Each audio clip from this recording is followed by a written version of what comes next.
5 বছরের ছোট্ট মেয়েকে বুয়ার কাছে রেখে অফিসে যায় চাকরিজীবী দম্পতি। বুয়া এসির বাতাসে ঘুমায় আর বাচ্চা মেয়েটা সারাদিন একা থাকে। একদিন অফিসে যাওয়ার সময় বাচ্চা মেয়েটা মায়ের আঁচল ধরে বলল, মা, আমার একা থাকতে ভালো লাগে না। মা বলল, একা থাকবে কেন মা, বুয়া তো আছেই, তুমি থাকো না প্লিজ। কথাটা বলে মেয়েটা কান্না শুরু করে দিয়েছে। মা ধমক দিয়ে বলল, জেদ করো না মা, বুয়ার সাথে গল্প করবে, খেলবে, আমি তাড়াতাড়ি চলে আসব। গত 2 বছর ধরে এটা প্রতিদিনের ঘটনা।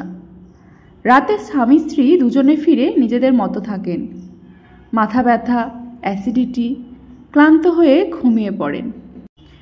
মেয়ের খোঁজ আর নেওয়া হয়ে ওঠে না। ইদানিং বাবা মা লক্ষ্য করলেন মেয়ে একা একা কথা বলে, হাসে, কখনো কখনো গুনগুন করে কাঁদে। মেয়ের এই অবস্থা কয়েক মাস লক্ষ্য করে নিয়ে গেলেন ডাক্তারের কাছে। ডাক্তার অবস্থা দেখে বললেন, মেয়েকে পর্যাপ্ত সময় দিন। সময় তো আর সস্তা না। স্বামী স্ত্রী দুজনেই চাকরি ছাড়তে নারাজ।